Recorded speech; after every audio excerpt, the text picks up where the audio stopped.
Alright, so I'll get started. Just like the texts this month are rather different than what we've previously pursued, I've also chosen a style of monologue that we have yet to explore. Unlike past months, which we've delighted in structured analysis, fictional short stories, unified lines, allegorical journeys, historical fictional lectures and debates, children's stories, this month will be yet again different. I will be giving a historical context to our texts, my opinions on that, and talking about a related topic of my choosing. Very straightforward, about a 10-minute history lesson and a bunch of my opinions, and really just talking about what I'd like to talk about. So, in the past month, we read from Plutarch, biographies of Alexander the Great and Caesar. Julius Caesar. Plutarch himself worked diligently on the series we now know as Parallel Lives in order to have a compelling recording of important persons in and before his time. In particular, Plutarch sought to highlight those deeds and attributes which explain the morality and virtue of these individuals. Plutarch saw these great men as being worthy of remembering, as individuals which others could learn from and benefit by simply knowing about them and knowing about their lives. He wrote his works in order to promote such knowledge and such benefit to his readers. We also read two biographies of another great man, Charlemagne. Hopefully I'm pronouncing that correctly. These texts were written, one by the trusted servant of Charlemagne, Einhard, and the other by the monk of St. Gall, Notker the Stammerer. While Einhard gives authority to his own writing by his presence for most of the events that he writes about, Notker has no such fortune. The monk was probably born to a distinguished family. He sought out the noble career of being a monk, author, poet, musician. Those things typically went all together back then. It's really unclear what his sources are exactly, and I'll get into that a little bit after this section where I talk about history. So, since we did find ourselves delving into history, I'd like to go ahead and go through a chronology of events here at the outset so that we can think about things in their proper order. Pretty much this is something that when I read these texts, I realized I really didn't know the context around these things, and I thought it might be helpful to get an idea of that, so I went and got an idea of that, and I was like, oh, here's part of my monologue. So, the oldest character in our story is Alexander. He enters the scene of Macedonia about 50 years after Xenophon, who we've previously read his memorable thoughts of Socrates from. An interesting note is that Xenophon was probably the greatest general of the Greeks, or the greatest general in general, prior to Alexander. Xenophon was actually known for mastering the retreat, whereas Alexander, of course, was known for mastering how to assault. The Macedonian Empire was bathed in struggle and war for most of its existence, and we could spend countless hours simply reciting the many battles and political intrigue that occurred during this time. Suffice to say that Alexander was king for nearly 10 years and conquered an unprecedented amount of territory and respect. I'm going to share my screen now, and here is a map showing his kingdom. It pretty much, over here we have, well, here's Italy, and Europe would be up here. But so what's interesting about this is how far east he went. He went to the ends of the earth. We were in the east, and if you his later incursions, of course, were like into India and such, and he dominated a larger area than anyone else we're going to talk about today, and that alone is quite notable, just unbelievable, really. If you consider what this world is, even in the modern day with transportation and such, the fact that this is BC and this is how large his empire was considered to be is just unbelievable. So,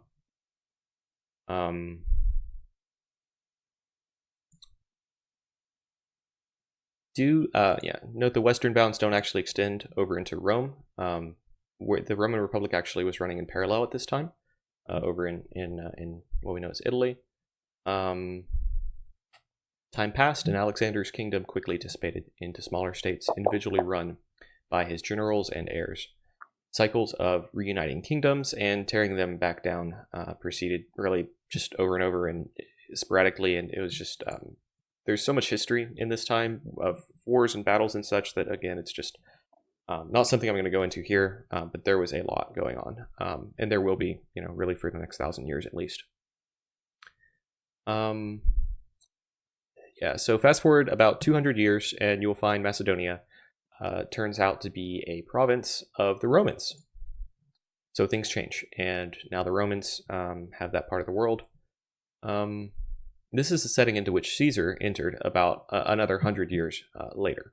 Caesar effectively conquered the Roman Republic via a civil war, of course, and wound up bringing about the Roman Empire after his death, and that's a well-known story in history all on its own. Here's the map of Caesar's influence after his death. And during the 2 centuries of peace. So everything that's kind of in green would have been Caesar's empire. It mostly goes west of Italy. Oh yeah, here's Italy. So for context, Macedonia and such here, which is where Alexander was rooted out of, 300 years prior. Now this is the dominant empire, much, much smaller, of course, but still incredible just in size and mass, even by modern day standards. Plutarch writes the accounts of Alexander and Caesar over 100 years later. This would be around 100 AD at this point, in the middle of the 2 centuries of peace that Augustus started. Yet another character who we could look into. Probably also a great man. And somehow we're nowhere close to Charlemagne yet. So let's get there. After these 2 centuries of peace pass, you might guess that not peace occurs once more. And of course that's true. But there's no use going into those details here either. Instead, I did find a graphic which summarized what happened in the Roman Empire from about 500 BC when we started. That's around Xenophon's day, all the way to 500 AD, which will bring us at least a little bit closer to Charlemagne, who was 800 AD. So here's Rome. It grows. We're at 300 AD. Watching. That's past Alexander's time at this point. And we're about to approach Caesar. Here's Caesar right here. And now we have the Roman Empire rather than the Roman Republic. And then here in a second, it's going to turn into West and East Roman empires. There it goes. Now the West is shifting all around. The East is pretty stable, and the West just goes completely gone. So, what happened there, of course? And this is all before Charlemagne, so I just want to cover quickly, what's going on to get to Charlemagne's context. So, there were barbarian invasions from the north. Quite literally, they broke up Western Rome, and it just was a whole mess of different societies, different countries, barbarian invasions. So, after a long line of those occurring, Charlemagne was actually the first person to unify this area that we now know as Europe. He became king of the Franks in 768, the king of the Lombards in 774, and finally the emperor of the Romans, which actually began what is known as the Holy Roman Empire in 800 AD. Here's another map of his empire, so called the Frankish Empire here. And then over here you'll see in red the East Roman Empire. It was still a thing, separate at this point, but the Frankish Empire would have been the Holy Roman Empire. That's what we call it now. This is during the death of Charlemagne, and there are various other things going on here, but Charlemagne conquered a tremendous amount considering how fragmented and warlike the people were in his day. Of course, we read all sorts of those in his 2 biographies, so I think that's my last map. Go ahead and turn this back off. Going through this history, it really helped me get some idea of where we were, what's going on in the known world during those times, and just the time gaps between all these different people who've talked about. And another interesting thing to go through is we've had half a dozen or so different authors during this about 1,000 years of history, 500 BC to 500 AD, that we've covered so far, and they all fall into these kingdoms somewhere or someplace. And it's interesting to know just a little bit of the context, even if it's brief, what's going on there. So, really, that's all a preface. The part of the monologue I really want to get to is now. As I already mentioned, we read the biographies of Charlemagne from two sources. These sources are often compiled into a text. I think it started in the 1960s. Someone made this book called the Two Lives of Charlemagne. It's marketed as a serious, authoritative source by Einhard, and a more fanciful, often called a didactic, eulogistic, anecdotal source of Notker. Really, I found this description of Notker to be a little maybe a little off-putting, if nothing else, after reading him. In my opinion, Notker, even if he doesn't have the historical authority, and it's questionable whether the events he writes are historical or if they're just truly, fictional stories, but regardless, I really do see a lot of value in it. I think his work represents what Charlemagne was to the people in his empire. Notker praises Charlemagne's morality, his virtue, his power, his personhood, his reverence for God. He just has so much positivity in opinion towards Charlemagne, and that's for a citizen to hold their king in such high regard is remarkable, and really says a lot about Charlemagne from what I can see. Of course, Einhard presents us with kind of the other side of that coin, the actions that cause this sort of praise from his people. Einhard records, battle after battle where Charlemagne led nobly, instance after instance where he judged well. There's so much to be said about this great man being a great man and just making good decisions, really, in his ruling. So, going back to older writings, Plutarch deemed the lives of Alexander and Caesar to be worthy of consideration by every man, like I already mentioned. He found their power of personhood to be impressive and comparable. He saw their passion and drive and really called it virtuous. He called it laudable by just writing about him and what he said about why he was writing. I'm far less impressed by the accounts of Caesar when compared to Alexander, and really a little less impressed by both of them than I am of Charlemagne. He's just so much more magnanimous, in my opinion, from the little we read, really. But regardless, there's no doubt that these were all really great men and great rulers. These men shaped history, that is to say, the world, into what it is today. Each of these men affected things in profound ways that other men simply did not. It's probably obvious at this point, but what I wanted to talk about is the great man theory. This theory presents history as something that can be clearly and accurately understood by seeing the impact or observing the impact of individual men, heroes really, who are incredibly influential and unique in the world. There's debate and criticism of this theory that, sure, these men are just results of the cacophony of influences and culture in which they're brought up and a part of.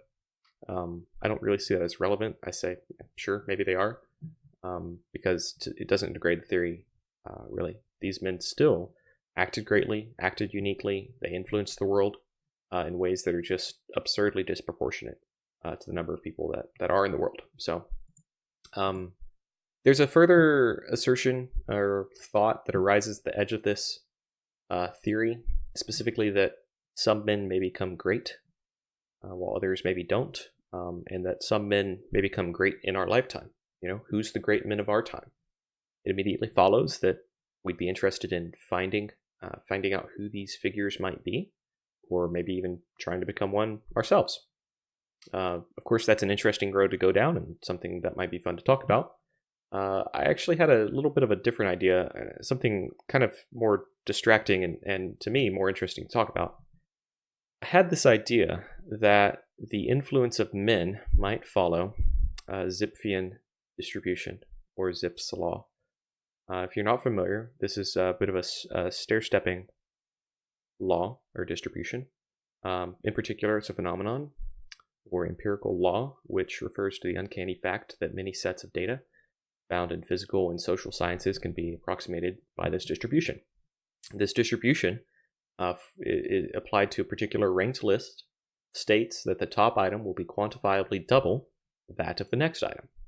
And the third item will be 1/3 as much as the top item. The fourth item will be 1/3 as much as the top item, and so on. So each item is just 1/n of its position in the list in whatever quantifiable way that is appropriate for it. So a good example, this distribution works actually really well for approximating word counts in any given book in any language anywhere. It's weird. It's just this phenomenon that happens. So in the English language, the most common word is the, and it's twice as common as the next most common word, which is of, and it's the third most common word and is used about 1/3 as many times as the, and so on and so forth. And you can take any book, any library, the whole language if you want.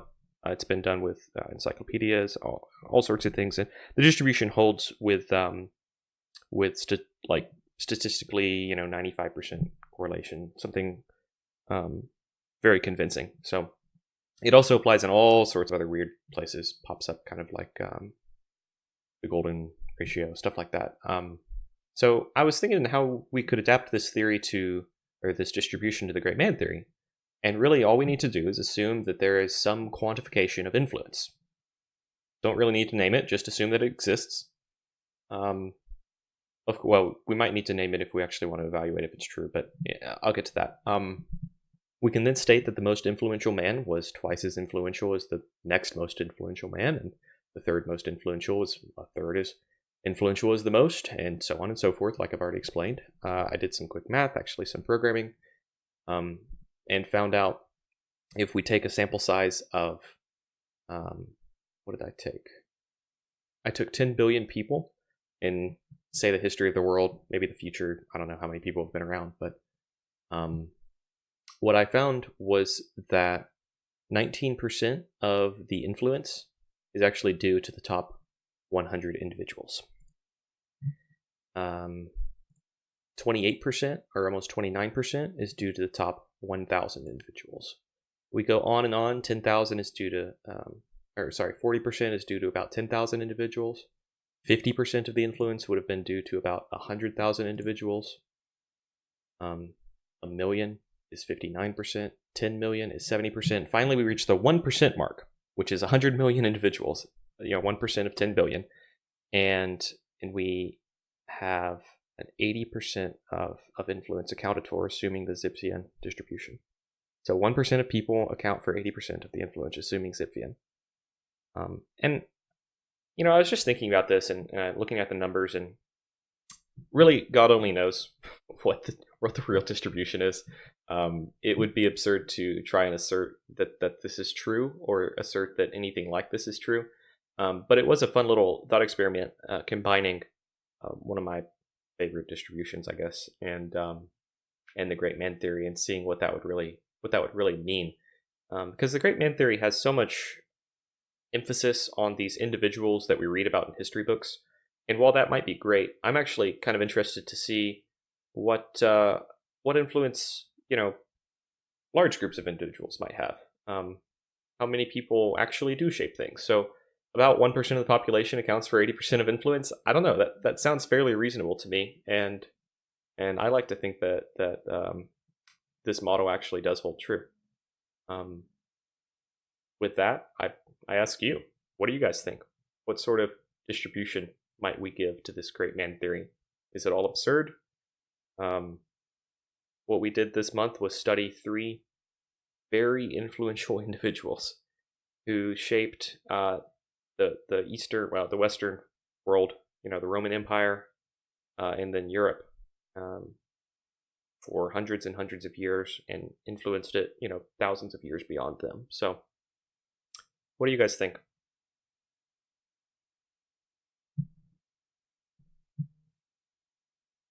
That ends the monologue. I invite everyone to take your time and answer the question, and then we'll go into each of your critical thinking questions whenever we're ready.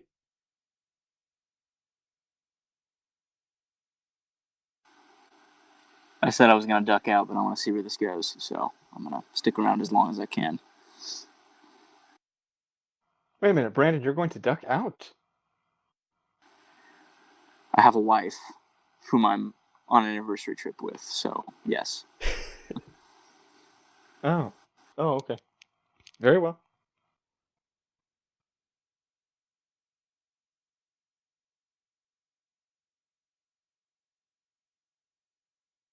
Well, I guess I'll just say something. This is not my question, but thank you so much, Jacob, for the monologue. Unfortunately, I didn't really get to see any of your drawings or pictures or graphics or anything at all. Yeah, But I think I knew some of that stuff that we were talking about, just so a few maps. yeah, just a few maps. I don't think I've heard of this particular distribution before, beyond what you just told me about it. I mean, I don't know. It's one of those sort of things that, is sounds deceptively intuitive at first glance. Yeah. So, um, anything else that I need to know about this particular kind of distribution before I kind of work on a question or anything? Um.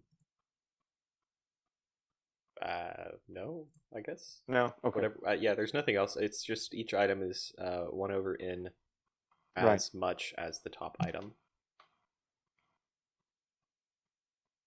Do you mean like 1/n plus 1? No, I mean well. It has 1/n uses compared to the top item. Now, I took it and applied it Uh-huh. a little oddly because obviously influence can't Uh-huh. be exactly quantified numerically. So I said, well, let's just not quantify it numerically. Let's just view it Right. as a ratio, which is really what. Um, so I had to do programming and math to make it work, but Sure, sure. I took each group of the top people and viewed them as a ratio to the population size in terms of overall influence. So Yeah. And you used your total human population you set as 10 billion, is that yes, correct? that's correct. Okay. Which is not a bad number, honestly, for total human population through the history of the known world.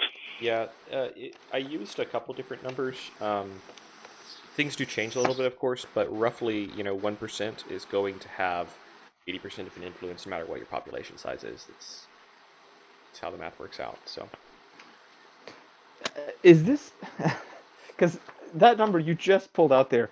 What did you just say? You just said 1% of a population is going to more or less control 80% of the influence. yeah, according to the model I've set up. Not just a Pareto distribution. Probably. I'm not familiar with That's a Pareto either. Pareto distribution right there. They're Yeah, go probably look up a Pareto linked. distribution. They're probably like the same. That's the 80-20 rule. Oh yeah, okay. His is going to be a subset of Zips then. But it's not 80-20, it's 1-20. It's 1 to 80, 1% to 80, not 20% to 80. Yeah, I know, but what I'm talking about is generally the Pareto distribution is expressed as 20% of something holds 80% of another thing. It's that ratio approximately. In this case, it's decreased even less than that because it's 1 to 80. Yes. Yeah, that's But just a different distribution, but it's following. They're both part of a larger family of sure, sure, sure. distributions. They're not I geometric. just can't get my laptop to work, which is too bad. Anyway, but that's all right. Yeah. Hmm. So, Jacob, you were asking what we thought about this particular distribution. If we think it holds true, is that what you're asking? What Yeah. exactly are you asking? Yeah. The question that I asked is, what do you think about the great man theory, and in particular, um, that there is some distribution like the model I gave that can account for great men and their influence on the world. So I didn't really ask a specific question, but that's about as concisely as I care to state Okay. it. So, do we think the great man theory is a good thing? And if so, do we think there's a way to quantify exactly what it is great men are supposedly doing or not doing? Yeah, the amount of influence that great men have over the world. Right? Okay. Well, as far as to the quantification, I will leave that to brains brighter than mine. I have no idea. But kind of what Jonathan said earlier, intuitively, it seems obvious to me that some of the driving forces in human history have been men, with some notable exceptions, granted, very notable exceptions, but I find those to be the exceptions. Like, I think some people see the great man theory and instantly think sexist. Some people look at that and they're like, okay, that's just a bunch of weirdos on the internet coming up with an idea. But I mean, when I look at history, that's what I seem to notice. Yeah. But beyond the men, there seems to be a ongoing story of history. Everything seems to be going towards a particular climax, whether the men want to work towards that end or not. But that's really the only thoughts I would share on that. I don't really know, but it's a very interesting idea. Oh no. Okay. Oh no, he says. Oh, I would no. love to So- hear why. My motto actually didn't care about the gender of people at all. It's really just people and the highest influencers. That's the only ranking that the model does, is who influences the most. Yeah, and the great man theory of history, piggybacking off of that, you could say great person theory of history, and it's the same theory. The counter to it. So when you look back and you try to interpret history, and you see, hey, these individuals shaped their time. The counter to that is saying, no. The individual didn't shape the time. The time shaped the individual. That's the counter theory. The counter theory is there are certain moments in history and places in history that are so ripe with possibility that what happened couldn't have helped but happen. That's like the counter to the great man theory of history. Yeah. And I think that is a very hard, I think the counter is a very hard theory to support, it'd be very hard to prove, but it'd be even harder to just support, because the idea that certain moments and places in history are so ripe that someone couldn't help but do something great suggests to me that there should be this level of ease and a level of predictability about it. You know, if the time and place is so ripe for one I would thing, say probably at least obviousness. yeah, if it's Don't you so think? ripe for something to happen, then like what would happen should be very reasonable and like obvious, as you're saying, not necessarily a tiny Macedonian kingdom taking over the known world. Like, that is not obvious. No. It is not statistically likely. It's not easy. Predictable per se. It's not predictable. And furthermore, if times are ripe if time has moments and places that are so ripe that things can't help but happen, then you would expect the individuals who come out of those times as like the great men or whatever to be unexemplary fellows, because the time is what shaped itself, not the person. So the person need not be anything special. One way of thinking about that is, say you have people everyone makes decisions. Some people make a lot of bad decisions. Some people make bad and good decisions. Some people make a lot of good decisions. Well, if you look at the lives of Alexander and Caesar and Charlemagne, then you'd have to see that these people just didn't make very many mistakes. And they just didn't make many bad decisions. They made almost exclusively fantastic decisions as they were achieving all of these crazy things they were achieving. And I think that hurts that supports the great man theory of history, and that hurts the counter, because if you have these men who are making fantastic decisions to do unexpected things, then how is history itself molding that moment? It just doesn't make any sense.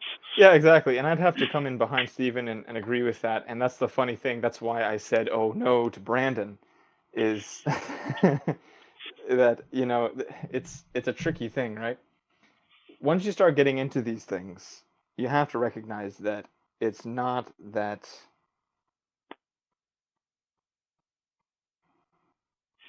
When you use a word like theory, especially for someone like me, probably someone like Stephen, and then other people, in different ways, the word theory has this kind of concentric circles that go out from it about how strict it is, right? And so theory, to me, is scientific. History is not scientific. It fails the very starting point of what science is necessarily supposed to be about strictly, right? So as soon as somebody says theory, oh, this is a theory of great men, then you're going to have this anti-theory, like Stephen just brought up, like this theory of times, or whatever it is, right?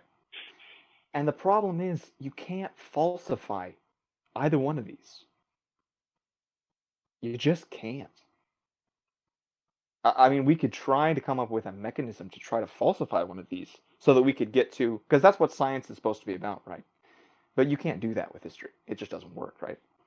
So I'd have to agree with Stephen. The way that I think about it, for some reason, the immediate analogy that came into my head as Stephen was talking about was listening to this old interview of this soccer player from a long time ago talking about getting in the box. And you think about an entire soccer stadium, right? And you have a huge soccer stadium, 40,000, 50,000, 60,000 something people, right?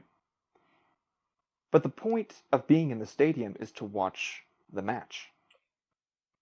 And once you watch the match, you're watching the players in the match. And the players in the match should be playing on the field, they should be playing with the rules, etc., etc. And so there's this thing of, when you play soccer, you have a cross that'll come in from some outside part of the field that goes in toward the goal. And hopefully what you have is you have your teammate in there in the box who's going to get on the end of that cross and score. And so what this football player was talking about, the soccer player was talking about in this interview a long time ago, is saying, you have to get in the box. You have to get yourself in a position where you can do something. You don't go do it down by the corner flag. You don't go do it out by the touchline. You're in position. And so that is one of the things that is this sort of duality between this great man theory or great times theory, is that this guy, Charlemagne, he just got himself in a position to succeed. Alexander somehow was in the right place at the right time to succeed. And we're calling it success, of course. We're calling it, he did success to start with. Maybe that's not true, maybe it is true. So it is a tricky duality, and it's not something you can ever necessarily solve. The other thing I'd have to just chime in on is that I thought it was interesting, Jacob, that you missed, or you did not describe the single most straightforward tie-in between this little talk about these three men and our work up to this point. You didn't talk about the philosophy of Alexander the Great. You didn't mention that his teacher was literally Aristotle. Did you see that in your research? Well, yeah, that's true, but I didn't talk about much of anything about it. You didn't talk about a lot of things, of course, right? Yeah. You didn't talk about a lot of things. But the interesting thing is this idea of Alexander the Great having as his private tutor Aristotle, which is just amazing. That's a dream experience. Would you like to talk about that? Well, I don't have much to necessarily say about it, except the idea of going over to what Stephen was talking about, of good decisions, bad decisions, a mix of bad decisions, a mix of bad and good decisions, and a mix of mostly good decisions. Alexander the Great only lived for about 33 years. And he had an enormous empire. And he got started very early. I mean, he actually became king of Macedonia, from what I remember, like the age of 19 or 20. That's right. And then he succeeded for the next 13 years. And then, unfortunately, sort of untimely died. But the idea here is, what I'm saying is that Alexander, you can say that he didn't make unforced errors. He didn't make unforced errors of judgment. Partially because of his upbringing, partially because of his tutoring, partially because of the generals that were around him, partially because he was just a military genius. The guy he just had it. He had that, whatever it is, right? So, the thing that I'm sort of thinking about, the lens that I'm looking through this back and forth that we're doing of this great man theory versus sort of great times theory, there's certain times that come up sort of up above the normal surface of history, sort of like a submarine coming out of the ocean, just this time that just pops up all of a sudden. This is a great time, and then history kind of comes back down and reaches some baseline, and then it goes back up again. The lens that I'm looking at to think about this is actually just a very simple concept, just wisdom. That's all it is. And there are some men who have wisdom. There are some men who have more wisdom. And if you have more wisdom, you're probably going to be able to succeed better. Alexander the Great had wisdom. I mean, he just had education. He had knowledge. He had philosophy. He had all this formation that allowed him to do a lot of amazing stuff. Julius Caesar, of course, also similarly. He had his own education. And then we haven't really necessarily touched on the philosophical or educational background of Charlemagne. I don't know. We didn't say about anything like that. But I just thought it was interesting, an interesting omission that you happen to just not include that one little bit about Alexander, because I think it's a very important bit about Alexander. Yeah. It's just that he happened to have that tutor. It's formative, right? It's got to be formative in some way. Okay, I've thought about this a lot between Alexander and Aristotle, and I had an encounter with an individual in college who thought that this was one of the most important relationships in the world's history and all this, and made a big deal about it and formed his whole worldview on this. And so obviously I've looked into it, and yeah, I know about it. And I didn't include it because I'm not sure what to do with it. There's two sides of the argument. One is that Aristotle is effectively just a math teacher, taught him numbers and reading in a better way than most people did, understood. And then the other thing is like, oh, his whole philosophy was, indwelled in the man of Alexander, leading him to win. And it's just, I really don't know where I fall on that. So, yeah, it is an interesting tie-in, but at the same time, Aristotle's writings were they were all very philosophical, and that's the side of him that we know. We don't know much from the side of him of being a teacher or what he taught or being a math teacher. So while it might be interesting, it might also be very boring. And I see that as a false dichotomy. I see that as a false dichotomy, what you just described of people saying, oh, it was just basically some math and geometry maybe, or maybe it was his entire philosophical upbringing, and the guy was just destined to be a god among men. No, that's a false dichotomy. It doesn't have to be that exciting. It doesn't, no, but those are the two sides of the argument. Those are two extremes of the argument. Yeah, it's a spectrum, of course, but because I don't even know where I personally fall on the spectrum, and because I know it's a hotly debated topic, it's, and like of course everyone observed, there's a dozen different things I of course left out. I was doing very specific. I wanted to talk about the great man theory, so yes, good point. I suppose. Well, it's just the thing is specifically, and I agree with you. I totally agree with you, right? In terms of we don't know what Aristotle was necessarily like day to day. I think it was in one of the little videos I was looking at for whenever we were doing, what did we read, his physics? Or were we reading metaphysics from him? That someone was saying that, I don't remember, I think it was physics specifically, that physics as a writing is actually more of like lecture notes from an oration, a literal public speaking event that Aristotle gave back in the time period. So Aristotle was a lecturer. It's fairly clear he would be what we call nowadays a lecturer. And so we got sort of in our writings now, our copies of his philosophy, we have sort of distilled down notes, and we have sort of the essence maybe of Aristotle. But beyond that, I think it's a fascinating thing. It's a really fascinating thing because you start looking for causality on historical events, and it just never ends. Causality on historical events never ends. It really doesn't. If I It may really point out doesn't. one other thing on this topic, Mhm. there's an argument that says Aristotle's fame is because Alexander was who he was, and Alexander did conquer the world, and effectively So it was. so the causality We have the arrow of was causality backwards, right? yes, It's like yes. Alexander creates Aristotle. That's another counter argument there. So Which would probably be why Pluto and Socrates were as big a deal. If Plato. yes, Plato, whatever. If Alexander made Aristotle, he probably made the rest of them. well, certainly So, Socrates, but yeah, go ahead. Yeah, I've decided that I want to actually chime in. great. I have like 5 things. This is rich.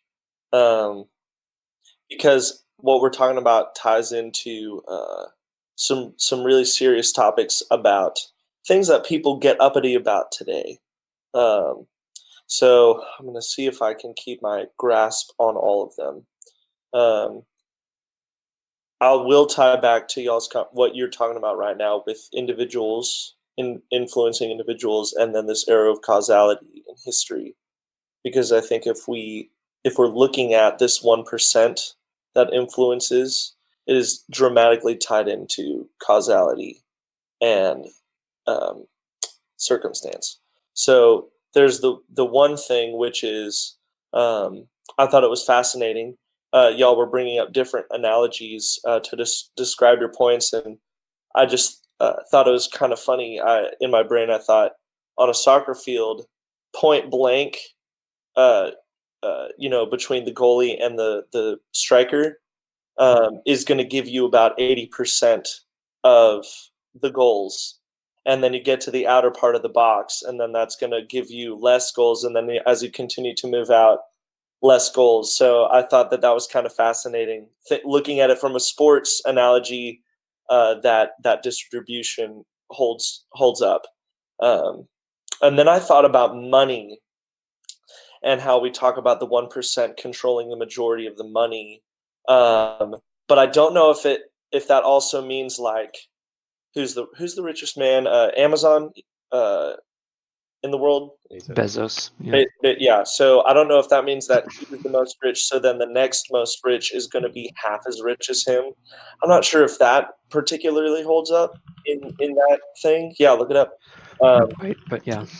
But I will say that potentially like the 1% and then the next 2%, or the 1% and the next 5%, maybe it trickles down in that way. Money is a little bit more different because that's heavily circumstantial, and but then again, maybe so is the great man theory. So that gets to continue the point. I'm going to, and we can spend a minute on that. I do argue about Jonathan's point about men having wisdom, because I think that's it's either you mean men being born smarter, and so being able to Not necessarily. No. they're faster, things like that. Because No, not necessarily that. Genetic wisdom is learned. You know? Yeah. Well, I mean, I can clarify what I'm kind of thinking about in terms of wisdom if you need me to, but no, I'm not necessarily describing IQ. No. Okay. Because wisdom is probably one of the most important things to have in order to make informed decisions.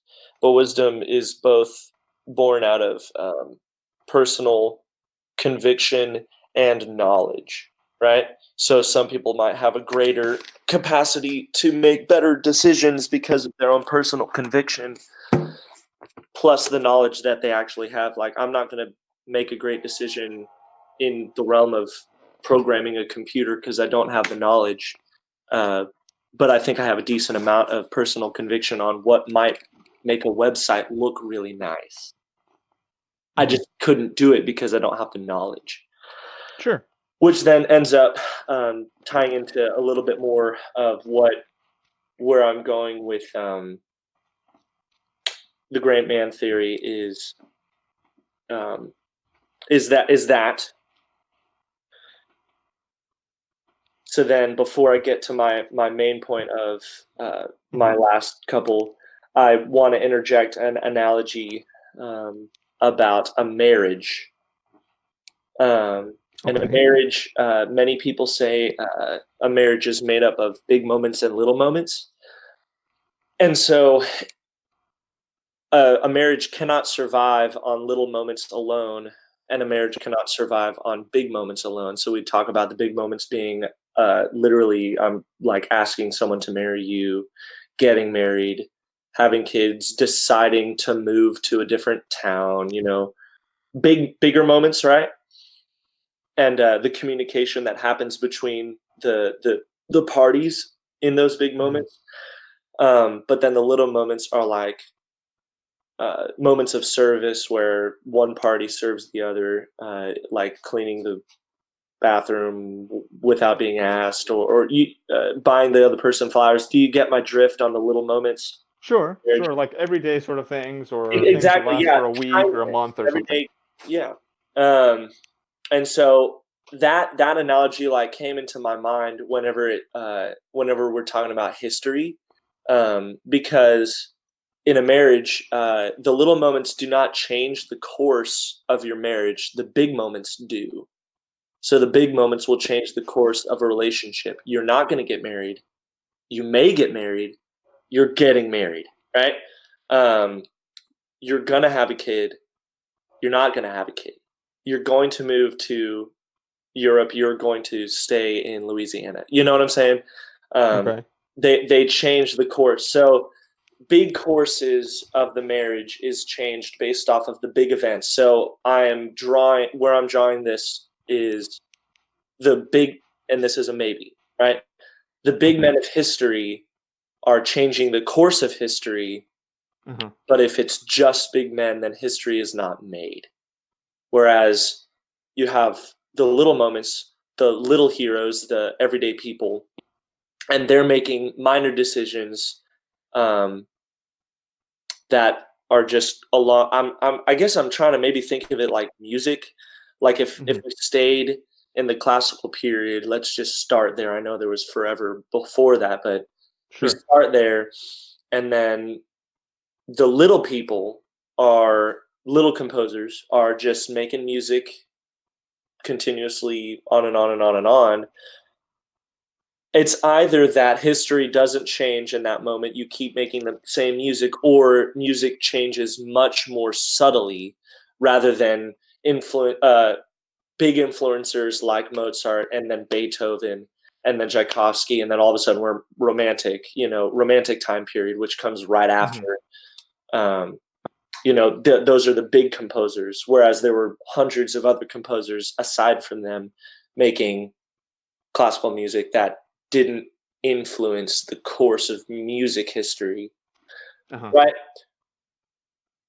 But these big men would not have as big of a dramatic effect if the little people did not do what they were doing. Because they're doing what the people want, and then these people are challenging what these people are doing, saying, no, I think I'm like tired of this, or I'm sick of this, or I want something different, something else. Yeah, I want to compose a sonata. They had a foresight, maybe, or I don't know, a special gift, or literally just personal desires that people just grasped, or something. So that's music history, obviously. It will function differently, especially when it comes to military conquests. It's not like, ooh, I like that piece of music. It's like, oh, I'm being conquered right now, Right. So it's not like I'm choosing to listen to this music. I'm being forced to serve a different empire. Right. Stringing along all the way.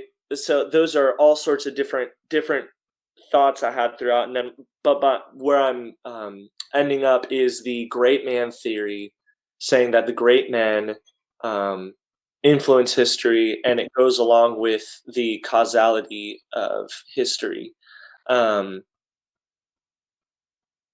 and mobility. A lot of people talk about classes all throughout history, and even still talk about classes even now. But what about classes of influence? People circumstantially put in positions that allow them to have more influence. So Alexander being, the fledgling of Aristotle, anyone could have been in that position, right? But he circumstantially was put in that position. Was that the chain of causality that moved the course of history? Were these just basically small men, like small men over here, that were just influenced by the men before them that shaped the history of other small men? Or were these truly men that had a different intellect, a different outlook, a different brain, a different whatever you want to call it, that made Right. them big outside of circumstance? Yeah. So those are all of my questions that I've been thinking about during your discussions, because you cannot just say the Pareto distribution, the Zipf's law, whatever. Zipf, I think. Yeah. Zipf's. I'm trying to. How's it spelled, Jacob? It's just ZIPF. Zipf's. That's the Zip. guy's name, ZIPF. Okay. Yes. Well, he has got a. I want I that say name. Zips. Yeah. Zip. Like close as I can get. zips you, man. It zips off. Anyway, you can't just boil it down to one. You can't boil it down to the other. You can't boil it down to circumstance. And then, so that to make a great man, you can't boil it down to that. Right. But that still doesn't answer the question, are the great men the ones who change history? I still don't think you can boil it down to that either, which is, I think, Jonathan, what you were trying to talk about earlier whenever Stephen gave his spiel about the times, right? Sure. I mean, my point is basically, it's like, however seriously Jacob might want to hold to this idea, and I don't think that he's terribly inflexible about holding to this idea, right? But if he wants to seriously hold to this idea of putting forward this great man theory of history, my immediate response is like, sure, I'll give it to you. And my follow-up response is kind of a, so what? Honestly, that's kind of my response. It's kind of like, yeah, sure, I'll give it to you. So what? And so I think that I appreciate everything you were talking about, Nathan, with talking about all these different directions and what different things like this, right? But I think that we don't want to get carried away and try to start making rules and generalizations about lots of different topics. Let's just stick with Alexander, right? Mhm. So let's just stick with Alexander, because Alexander seems to be the figure out of these three figures that Jacob brought up to us. The one figure that has gotten the most attention, that everyone has wanted to talk about the most, has been Alexander. With regards to Alexander, and I haven't spent a lot of time studying this man's life. I read about him a long time ago in a very nice, detailed little child's biography. But it was relatively brief. But my simple thing to say about this is basically, look, history is made by the people who survive. That's it. History is made, and history is caused, and history is affected, and history changes, and history evolves, and all these things by the people who survive. And why that specifically applies to Alexander the Great is because Alexander the Great, as Jacob alluded to, was born into this period of some kind of conflict and struggle that was going on just inside of Macedonia. And his father was the king, of course, and he had his mother, who was the queen or some kind of concubine or whatever it was. But when his father, I believe his name was Philip, when he died, it was not necessarily very sure that Alexander was going to win. And there was a lot of political intrigue, and there were attempted assassinations, and there was this, and there was that, and there was this, and there was that, all around Alexander and his mother. And Alexander went through all of that, survived all of that, and came back around, and the wheel turned, the wheel of time turned, whatever you want to say, and he assumed power, and he may have gone back, I don't necessarily know, but it would not surprise me, of course, he probably went back and executed the people who were after him to start with, right? To assume domination over Macedonia. Then from there, he went and assumed domination over Greece. And, we talk about Greece as if it was one thing. It was not one thing. It was multiple things. And he assumed, the domination over all of that. And then from there, that was his launching pad into the rest of the world. So, I can appreciate the great men of history theory and all that kind of a thing, but ultimately I try to get very pragmatic about it, and it's like, basically, look, it's just the people who survive. That's the people who end up making history. Was Alexander incredibly smart? Was he incredibly gifted? Did he have a high IQ? Did he have good wisdom? Did he have this? Did he have that? Well, look, the guy survived. He passed the most basic of basic tests about life on Earth, and he went from there. And then he had means, he had people come up to him, he had political alliances and all the rest to go do what he did. But on the very basic 1 or 0, black or white, yes or no, up or down type of question of survival, Alexander passed on the survival question. He passed. And other people didn't. And that's what happened. Yeah, go ahead. I'm kind of curious what your point is in that, because as far as his life was concerned, he didn't survive very long. And furthermore, Exactly. we're living. So, what are you saying? I'm thinking he means thrive instead of survive. Well, he survived to start with if the situation was poor. Okay. And then he went on to thrive specifically. I'm still confused what you're saying But exactly. that, What do you mean? but that All right, describes well, look. all great and little men. Like, Okay, we're let me- surviving. Well, I that's true, probably but will you outlive have to be careful with that assumption. Alexander's. Let me go ahead and extrapolate to something else. You have the book of First Kings in the Bible, right? In the book of First Kings, in the very beginning of that book, you have the death of David and the ascendancy of Solomon. And what does Solomon do? Solomon moves in. He literally gains the actual throne as authority, and then he starts to use his authority. And he starts to move things around. He starts to execute certain people. He starts to promote certain people, etc., etc. He starts to act like a king. So the first thing that you need to have as a great man of history is you have to survive. So if that seems, irrelevant to you, Jacob, it's like, well, all right, awesome. You're already a great man of history, Jacob. Good for you. And so is Stephen, or so am I, or so is Nathan, or whatever it is. But it's not something that you can just think is irrelevant, because there's so many people who have not survived. So many people who have not survived. And also, I would say that, as to saying that he didn't survive for very long, he accomplished plenty in a short amount of time. So I don't particularly care how long he survived. If you're measuring the influence, because that's what you wanted to start with, right?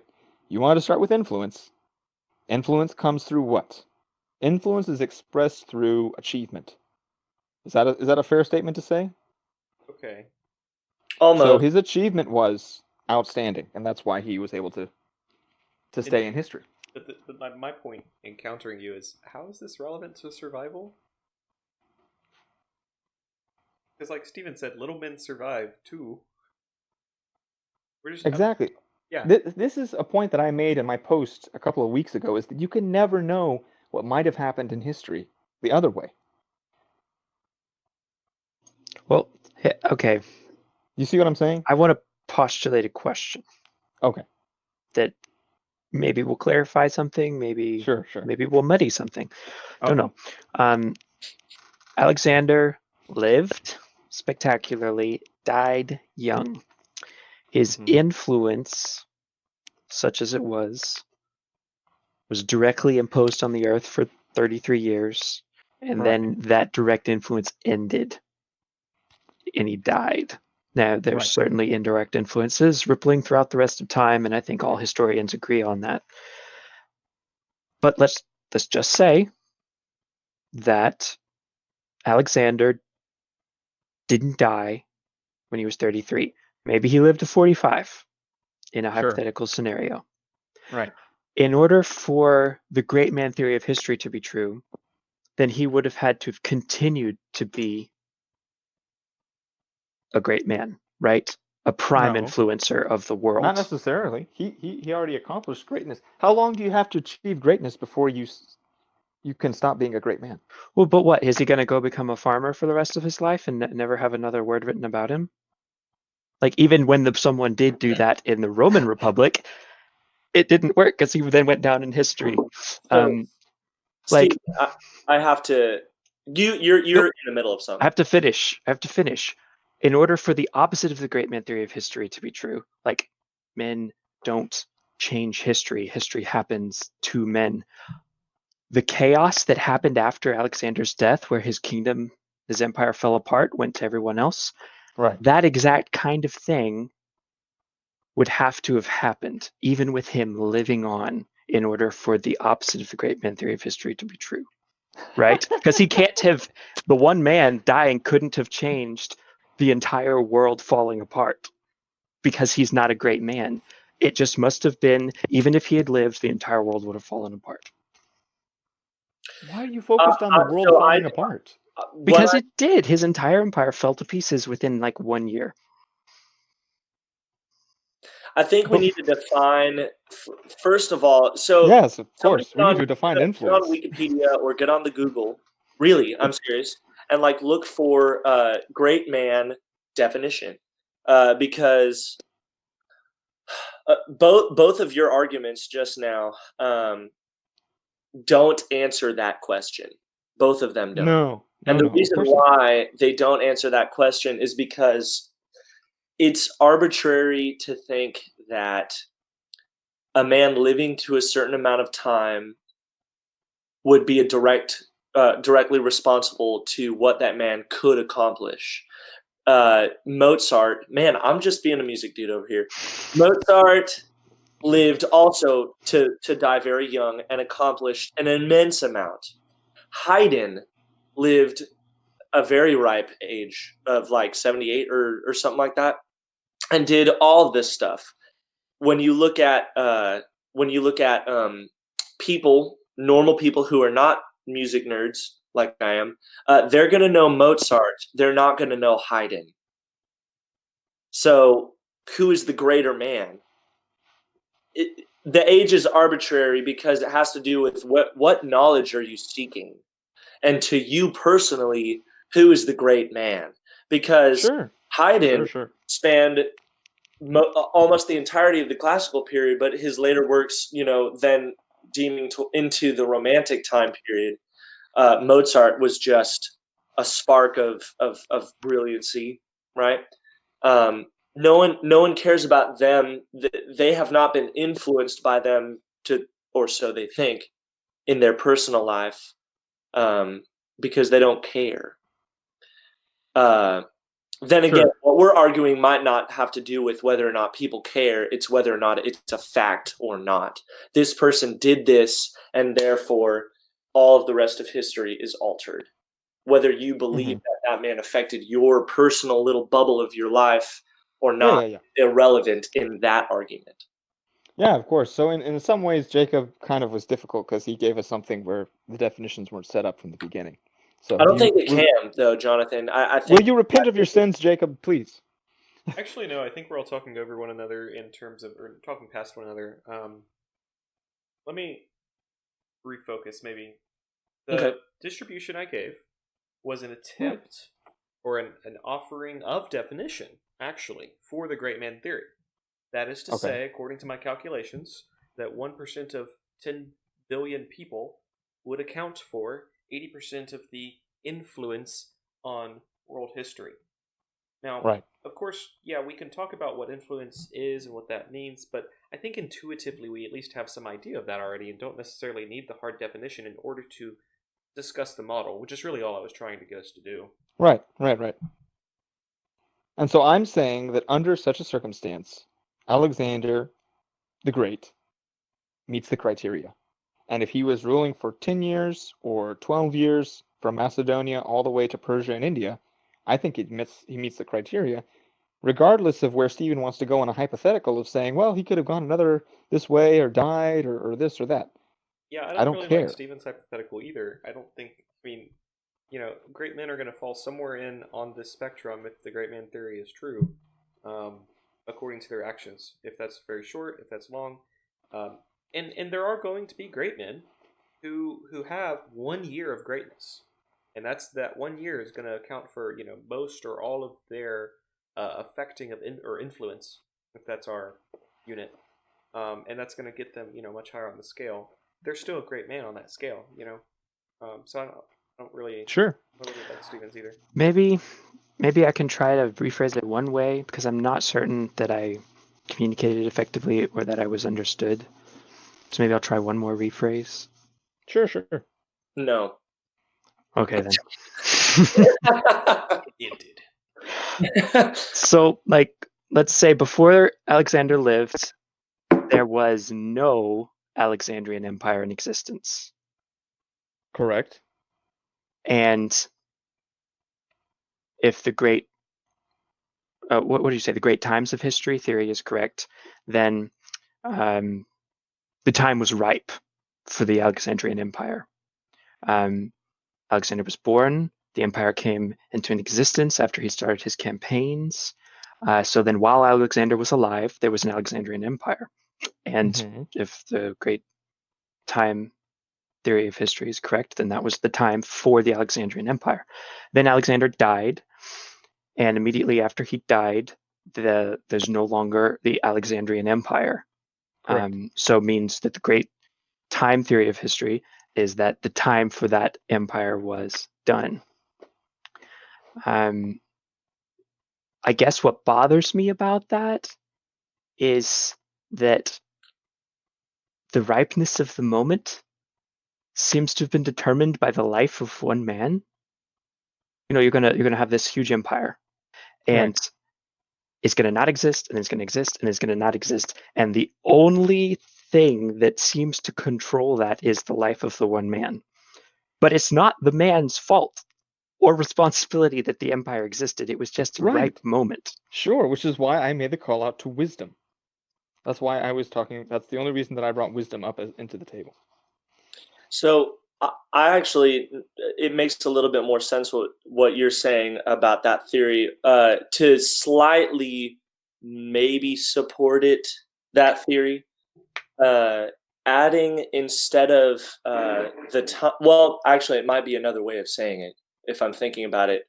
What about simply circumstances like, so he lived here, but obviously his empire was all here. He started here and then got all of this, right? What if circumstantially all of that throughout maybe little people's movements prepared them to be accepted or conquered by his empire, his conquest campaigns. campaign. And that's just simply circumstance, and he knew how to exploit it. Also, what if it wasn't him? What if there was simply a void where he just simply fit into? But if it wasn't him, it would be somebody else. And there was simply a void that was waiting to be filled. And once it was filled, the rest followed. We're wired to worship, right? We're wired to follow, right? Right. So if that's the case, then we might be wired to seek those voids, and those either called or deciding to lead are simply followed and worshipped. But that pill would be easier to swallow if Alexander hadn't destroyed the Persian Empire, which was ruled by then known the god king Darius. So there wasn't necessarily a void, there was an empire, and there wasn't a lack of worship, there was an object of worship. And he destroyed that. But that doesn't sound like a void, Well, no, it's not a void, exactly. So that's why, again, I repeat the call of wisdom. Does that mean that Alexander was just wiser than Darius? Does that mean that he just had more equipment and better men than Darius? Does that mean that the people who were under Darius and Darius's empire were just tired of Darius and were happy to have something else happen? Who knows? Yeah, I think that is a who knows moment. Yeah. I want to bring it back to the actual definition of the theory, because all the theory actually claims And while I did say, we can take it a little bit further and talk about other aspects, but the actual core theory says that history can be largely explained by the impact of great men or heroes. That is it. Mm-hmm. So, who those great men are they great or not? Like, those are all kind of... They're not actually talking about the theory itself. Mm-hmm. I guess I believe that the history of the world can be largely explained through the lives of great men. Well, here's And the only... historians seem to agree, because when they write history books, that's what they write about. I guess They I keep writing. take a... Yeah. I take a little... When I boil it and I look at my faith, it's the one of two postures of free will versus being preordained and things like that. Regardless of whatever, I think that history being I mean, if you want to look at Jesus as the most influential man, right? Exactly. Could be. So he would be the one, but he also had the 12, right? He knew that his time was short. He only lived, 33 years.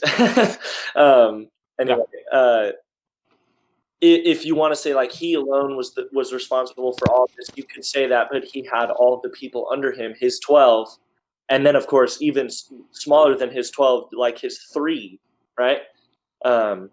That were a part of his campaign for Christianity and to spread the gospel, right? Right. It's never just one person, and ultimately that makes everyone under that person great also. And the 12 would then end up chartering their own 3 and their own 12, which would make those people great too. Sure. It's tough to define. I like you recentering us on this explanation because there is no defining of what a great man is or what a hero is. We just have to look at history and the people who did a lot, like Jonathan, you said. Yeah, like I said, it's achievement. I think that it has people to. who Are you achieved going a to? lot versus a little? That doesn't. Well, some people would say that makes that person greater than the other person. I would argue that that person just simply achieved more than another person, but both of them did what they were supposed to. Does that make sense? Mm-hmm. And both of them can still be great. My argument ends up getting very just a little too much after a while. Like, Sure, yeah, definitely. If you take it too far, it's like, oh, everyone's great. It doesn't discriminate. It doesn't I discriminate. feel like you're talking more about value than influence. Or virtue, even. That's a good point. Yeah, because I have to agree with you about the value of each individual person throughout the entirety of history. I have to agree with you about that. But they weren't all influential. Some of them incredibly not so, and some of them incredibly so. I just So think maybe this is why Stephen got lost in the weeds when I was talking about survival, because survival was so basic to Stephen that he didn't even count it. Is that what you're trying to say? I am not considering the countless who have been taken into eternity without living. For me, the only problem is if I have never influenced anyone, right? Mm-hmm. But I know that that's not true. I have both positively and negatively influenced people. So then there's that other thing is everyone has influenced someone. I think the great men it furthers the definition. They said blah blah blah blah blah have a decisive historical effect. That is the key words in the definition that you were referring to earlier. So I think that if we're going to look at this theory, we have to say that. You know what I mean? Yeah. Decisive, right? Affecting thousands, millions, potentially people, changing the course from, one mode of transportation to another that totally affects how we travel, gathering knowledge, search engines, phones. You know what I mean? Wheels, any electricity. revolution. So any kind of revolution or decisive historical effect, I think, those are the parameters. Mm-hmm. And that's where we have to go, because I believe everyone influences someone, and then that everyone is great in a particular way, both great in a good way or great in a bad way. Influencers in a good way and influencers in a bad way. Yeah, and that's where I would say that I'd agree that that's more like a virtue. You're talking more about almost virtue. It's value. It's value.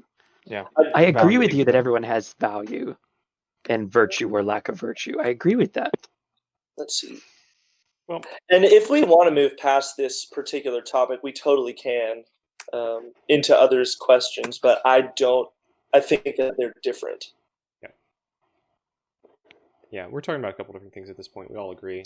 I think generally at this point as well, so that's good. Yeah. Yeah, we fleshed this out quite well enough, and it happens. Great discussion. Great job, guys. Yeah, let's move on to critical thinking questions, and really, whoever would like to go first. Is there anyone who has a critical thinking question?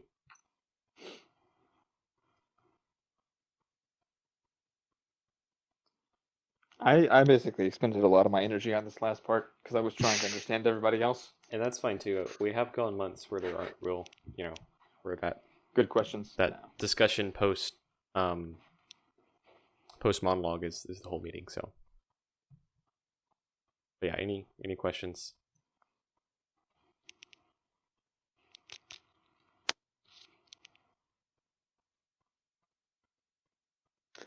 Well, I showed up late, so what are we talking about?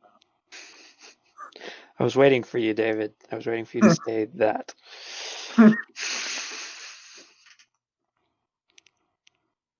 That's a good question. Anybody want to summarize? Hi there, David. I'm Jonathan. Are you David? Nice to see you. Actually, you can't see me, but I guess I could finally try to turn this thing on. It's just this. Oh, man. It's so strange.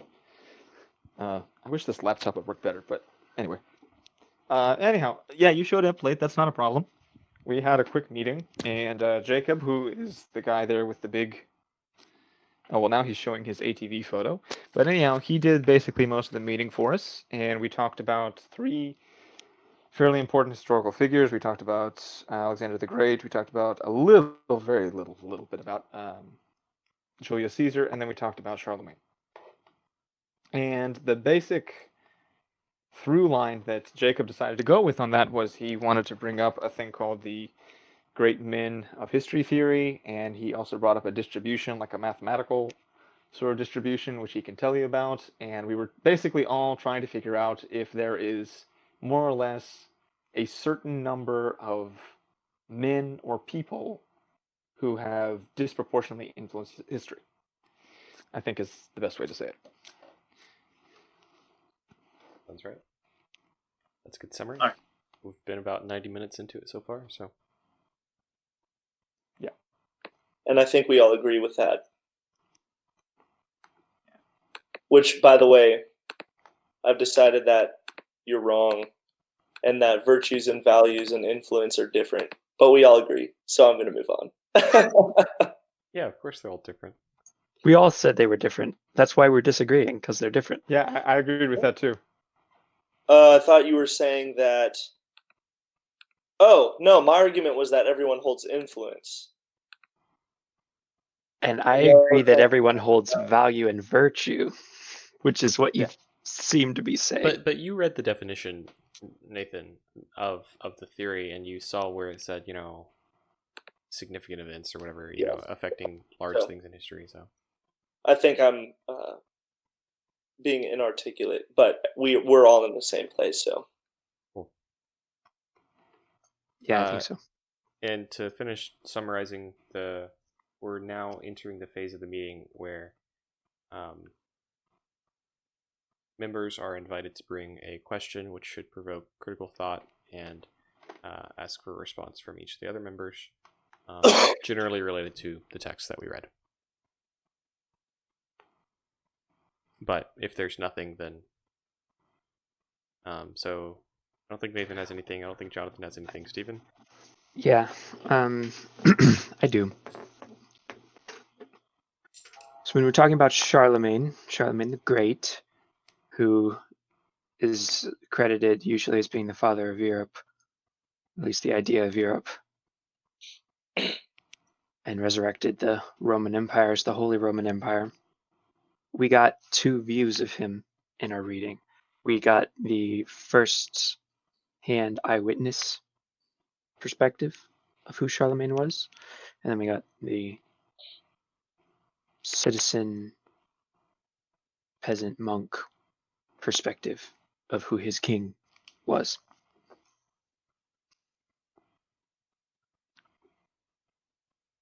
My question is, which one of those perspectives is more helpful for us as men to consider, and which one of those perspectives is more helpful for, let's say, our generation or our culture, our country to consider? Which perspective, the eyewitness personal account of the king or the citizen, public account of the king, is more helpful for us as men to consider and for our generation to consider?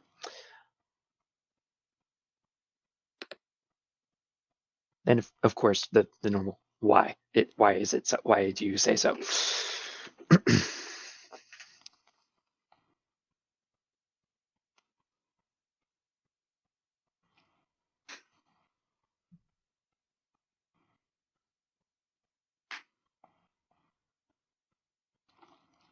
I personally don't really want to give an opinion because I don't think that I read enough of the material to even honestly be able to touch that. So, sadly, I'm going to just bow out of that one.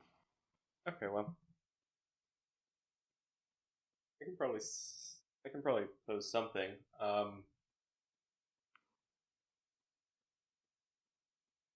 So in my monologue, I kind of said that I really liked Notker's account.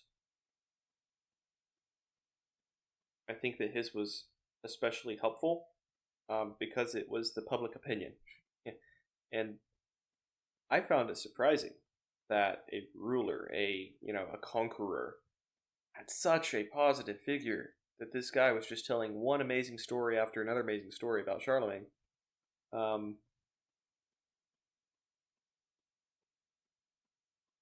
That to me says a lot about him. That says at least as much as the historical account that was given as well. So, as far as which one is more useful or valuable to us, I'm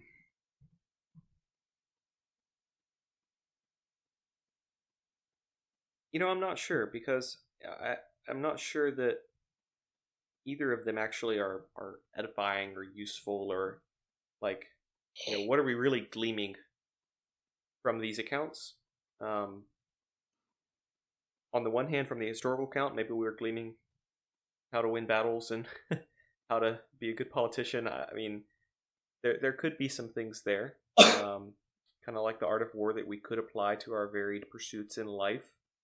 On the other hand, I really think if we embodied the spirit that Notker gave to Charlemagne, that we'd be better people. In Notker's eyes, Charlemagne was a devout man, a holy man, an honorable man. He was caring, giving, just all these really good Christian attributes. So, I don't know. Again, I'm not sure, not sure how you mean useful, maybe. So before we got into this, I looked up because you started talking about how you really enjoyed his take on Charlemagne, and I immediately went and I Googled bad things Charlemagne did. Just to see if I can, have a discussion that might enlighten or help you defend your view.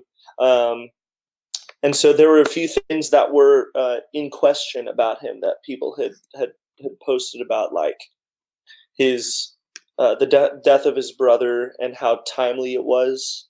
But then later people saying no, he didn't kill him. He died of these causes. That's fine. But then other ways that Charlemagne was.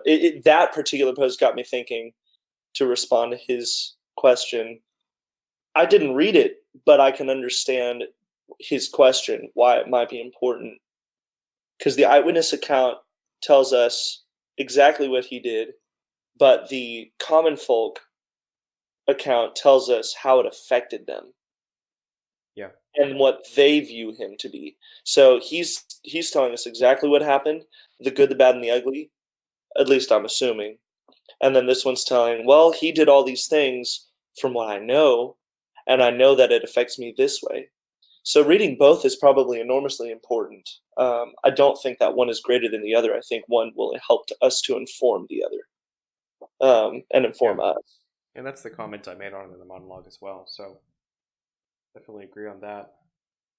So maybe in my head, this question is now something closer to: is the idealized form of the man more edifying, or is the true form of a man more edifying to us?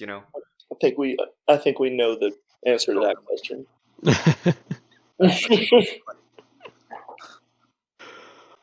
I know what I edify myself with. Yeah, but I value truth. I know you do. That's pretty interesting. Everyone has their failings, right? But the people that we want to be like, we don't often see they have failures. So like our heroes and stuff, we're willing to overlook the fact that they are human because we want their greatness.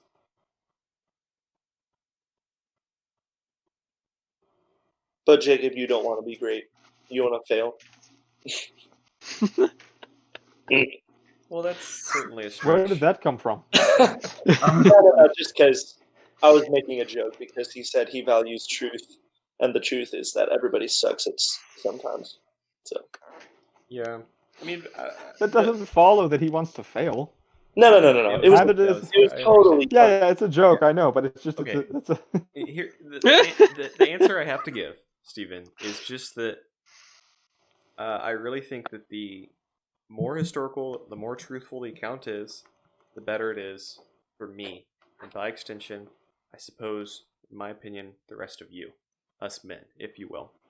But at the same time, if I had one account of Charlemagne to put out to the rest of society, no, I'm just kidding. It would also be the truthful one. That's pretty good. I was about to say that Jacob was just about to burn both ends of the candles against the middle. No. I just almost gave him the answer he wanted.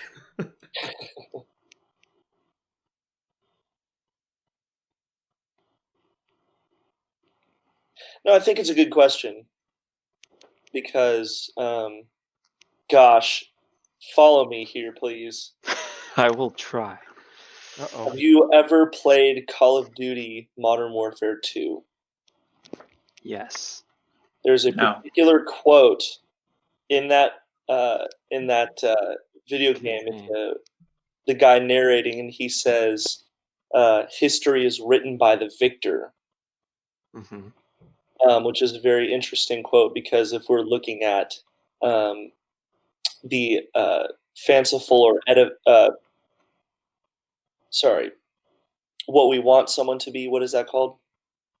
Idealized? Not who they actually are, but Idealized. the idealized version of someone versus the truth of someone. And we look at the idealized version of a particular person's history or a country's history versus what it actually is. Which one is in fact more helpful to the layman or to the politician, for that matter? It probably would in all circumstances be the truthful one, the one that tells the good, the bad, and the ugly. because if we rely on idealized history or history written by the victor, then we're pigeonholing ourselves into perfection that we cannot achieve, and not learning from any failures or mistakes. This does not answer. We still haven't actually answered your question originally, but just based off of how the conversation went, that's why I said that. It still doesn't answer your question whether or not the eyewitness versus the countryman or the other account would be better. It's just which is more truthful.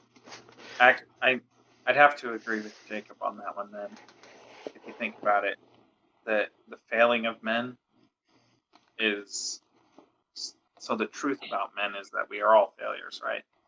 We're not failures, but what I'm trying to say is that in the grand scheme of history, we've noticed that only Jesus has been successful. So knowing the truth versus idolizing someone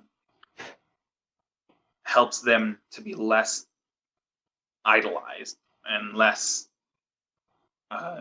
esteemed as a god, right? When they're not, we're all just men. And only God was God. And if we keep looking at guys and, oh, he's perfect, he's amazing, I want to be like him, versus following the truth, that's where you would definitely mess up. So I would definitely go with Jacob on, I would rather know the truth than a fanciful story. So the reason I very much appreciate all of y'all's answers. The reason I asked that question is because I think that one of our three men focused on the more fanciful version of something as his inspiration, and one of our three men focused on the more human version of something as their inspiration. Alexander the Great was utterly obsessed with Homer's Iliad and the character Achilles. He considered Achilles to be a demigod, and he fashioned his entire campaign in life around this godlike ideal. Everything he did himself, he measured against that. And every accomplishment he made, he measured against that. That was the only thing that mattered. That's interesting to me. The other character, I think, would be Caesar. Caesar was rather obviously not trying to mimic any gods or demigods in his entire life. He was playing a human game with treachery and lies and deceit and manipulation and politics and intrigue, and he played the game perfectly, and he won until they killed him. Like, okay, so I have to come in on Steven's point there and say he's not a great man because he didn't live another 3 years. No, you totally misunderstood that. My whole point was he was a great man because he died. He died and it ended. He died and it ended. He didn't survive, man. It he didn't ended survive. the Roman Republic, though, as well. Nobody So does. He died and it ended. But of course, there was another great man, Augustus, to come along behind Caesar to continue the empire. But yeah. And after Augustus, there were 200 years peace. I just think it's interesting that the one we liked was Alexander, who was obsessed with the divine ideal. And that was the narrative he valued. And then the one we least liked was Caesar, who was not obsessed with the divine ideal. And the narrative he valued was very pragmatic. Mm. I think it's interesting. I see what you did there. Fine. I didn't talk about Caesar much, but he was messy and killed a lot of people. Yeah. He was a general. What do you expect? Alexander was a general. Alexander killed a lot of people. Charlemagne was a king, so yeah. And I didn't comment on Charlemagne because he's like a Christian figure, and I was not able to as easily identify his motivations. Well, ultimately, he still conquested, and he still had that. He was still a king. He was still imperfect, one would say, is it even correct? Is it even right? Is it even good? Not great. We're talking about great men accomplishing certain things. By definition, we have to maybe include great as in great influence, great turn of history, include figures like Napoleon and Mhm. even like Hitler, right? Yeah, have to be, yeah. You'd have to consider them, even though they were bad dudes, you know. Yeah, great's not good. Yeah, yeah. So he's still anyway. So it brings up the question: is it good to conquest? Is it good to do those things? All three of our men were conquerors, were warriors, planners. Is it good to conquer? That is very complicated. Because More complicated than any other question we've talked about. it is. On the Yeah, surface, yes, these So this three is men Nathan's did the critical same thinking thing. question. Here it comes. I need to bring me back down. I'm always going to take you way up high. Bring me back. That's y'all's job. Yeah. Well, you could So dial right it down ahead, by Jacob. saying, was it good for Charlemagne to conquer? Was it good for Alexander to conquer? Was it good for Caesar? That's a Yeah. better question. And what effect, you could Well, that'd be quantify that by what historical effect they had on the context. population, maybe. Yeah. But I do want to say one other thing to Stephen. I think your premise of saying, "Oh, we liked the idea of Alexander and didn't of Caesar" is kind of a bad premise, because I wouldn't say that about myself, anyways. You I seem have to to say come that in already and today. defend Stephen if Stephen needs defending on that, but I don't think he does. I think he's talking about who got the most airtime. Yeah, I think that's exactly what he was trying to say. But I understand Jacob saying that maybe it wasn't expressed very well, but Right. sure. I just have this feeling you don't love Caesar. Well, I don't. No, I really don't love either of them, and that's why I specifically said I think that Charlemagne is more magnanimous and basically a greater man. I think greater in what context? That he achieved more, or that he was a more good man? Yeah, more good. Excellent question. Well, I avoided that because I think we have a Excellent question. worldview issue. Yeah, we do. We have a Christian worldview issue where someone who's even remotely Christian is going to look better than Caesar or Alexander. And that's my point, though. When you say, "Oh, we liked Alexander more," I mean, I understand what you mean. Yeah, maybe I talked about him a little bit more, although I don't think. Anyway, well, we as a group did, anyways. But Yeah. I see what you mean. But again, just going back to that statement itself, I don't think that statement is true. Just in general, that we actually view Alexander as greater than Caesar on a moral basis, specifically. I also think that by virtue of y'all literally having this philosophy club, that your worldview is being in constant challenge. And which is probably one of the best reasons why this is such a great thing to have, because you're going to be looking at theologians and philosophers alike to challenge each other. But I would challenge your statement that just because someone's a Christian doesn't mean that I will like them more. Because you can claim to be a Christian and I would not like it. Like, I watched a Muslim Bollywood film about the Crusades, and I did not like the Christians in that movie. So there's something to be said there as well. Oh dear. I think we understand what Stephen means. Well, this conversation just keeps getting broader and broader and broader. All right, and broader. I'm gonna go ahead We and started out with say- just 3 men, and now we're in the Crusades, and we're talking about Handel, and we're Ooh. talking about all these. Go I'm ahead learning. and end the second phase of the book club. If no one else has any other critical thinking questions, and Stephen is satisfied with our answers to his. Okay. I am. Then I've had enough. exactly. Precisely. All right. We're gonna go ahead and end the second phase of the book club, and with that, close out the recording. Thank you for being here, tuning in, whichever it may be.